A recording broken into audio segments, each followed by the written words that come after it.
Sylvain Massé, délégué syndical de CFDT, salarié et actionnaire Carrefour. Alors tout d'abord, en préambule, M. Plassa, merci de nous donner une nouvelle fois la parole. Ce que vous avez fait chaque année, avoir des désaccords, et nous en avons quelques-uns, vous allez vous en apercevoir dans les moments qui viennent, est une chose, pouvoir les exprimer en est une autre. Et d'ailleurs, toutes les expressions ici, effectivement, sont les bienvenues. Il est toujours agréable de voir qu'on peut être suivi dans notre démarche. C'est un bon signe. Voilà. La CFDT est une nouvelle fois présente cette année afin de porter la voix des salariés dans cette assemblée.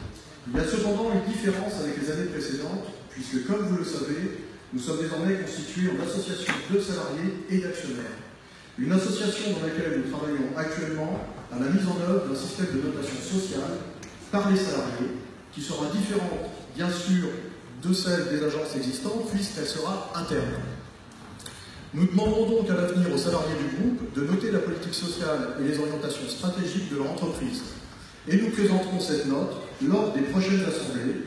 Cela permettra aux actionnaires de mesurer l'état d'esprit des hommes et des femmes du groupe, sans lesquels rien n'est possible. Alors voilà notre première question. Comme nous l'avons déjà dit, les salariés ont été choqués par le niveau de salaire attribué par le conseil d'administration à leur PDG actuel. Un des plus forts, donc une plus forte rémunération du CAC 40. Alors que sur un même exercice, on leur imposait une remise en cause importante d'une partie de leur rémunération et une modération salariale en évoquant les difficultés du groupe. Des difficultés qui ne valent donc manifestement que pour certains. Le message envoyé est destructeur, l'indignation est forte et la motivation au plus bas. Alors notre question est simple. Pensez-vous vraiment que les salariés attribueraient une note sociale favorable à l'entreprise s'ils devaient l'évaluer aujourd'hui après de telles décisions? Il faudra qu'à l'avenir, le conseil d'administration veille à être cohérent envers tous en matière de rémunération. Il faudra aussi qu'il juge de l'impact de ces décisions en matière de motivation. Deuxième question. L'entreprise doit subir de profondes mutations. En premier lieu, elle doit régler le problème de l'érosion du modèle hypermarché et surtout faire face aux défis que représente le digital. L'entreprise est-elle en capacité d'effectuer ces mutations sans casse sociale et en préservant ses intérêts et ceux de ses salariés, intérêts qui sont indissociables? Il est clair que nous en doutons. Alors cette question, M. Plassa, elle nous est adressée, mais il est clair que nous ne manquons pas de la poser à M. Bompard, que nous espérons rencontrer dans les plus brefs délais. Comme vous l'avez compris, sans l'adhésion des salariés, rien ne sera possible. Et encore une nouvelle fois, nous vous remercions pour votre écoute au cours des dernières années. Merci.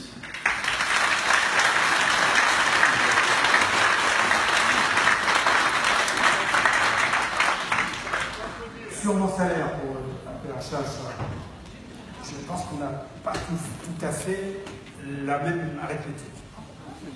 Vous savez, j'ai eu l'occasion de vous le dire d'ailleurs tranquillement et sereinement, et ça, on le doit sans doute au mode de présentation infligé en quelque sorte par la FEDMEDEF, qui nous amène à avoir le montant dû, le montant reçu, le montant cash, etc. Vous avez, M. Massé, mais je vous sais pourtant bon comptable, cumulé 3 années de suite pour n'en faire qu'une. Si j'avais eu une rémunération de cette importance, je ne vous dis pas que je n'en serais pas heureux, mais ça se serait su partout.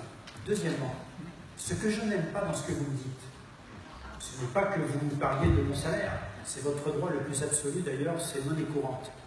C'est que vous me disiez qu'on s'appuie sur les mauvais résultats du groupe pour caper les incentives du personnel et des collaborateurs. Ce n'est pas de moi dont vous parlez.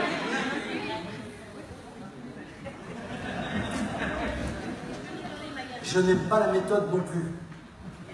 Surtout qu'à ma connaissance, vous êtes employé en France et que les résultats du groupe n'ont pas à être appelés pour parler de votre rémunération, comme on ne le fait d'ailleurs pas s'agissant de vous si on est au Brésil ou ailleurs. Voilà, ça c'est ma réponse et ceux qui doivent l'entendre l'auront entendu.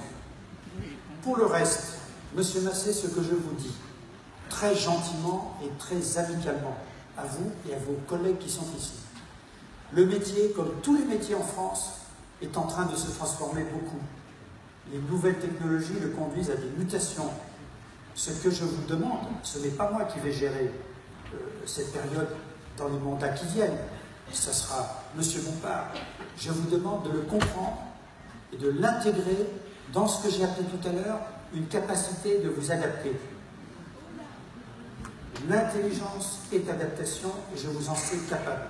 Et vous le savez comme moi. Y aura-t-il à fermer des magasins? Peut-être. C'est déjà le cas dans de nombreux pays. S'il s'agit de le faire, ça doit se préparer, ça doit se dire, ça doit s'accompagner et ça doit se transformer. C'est tout ce que j'ai à dire, c'est mon point de vue. Mais il ne faut pas le réfuter ou le fermer. Il ne faut pas fermer les sujets aujourd'hui. C'est un moment d'ouverture et je sais que vous en êtes capable.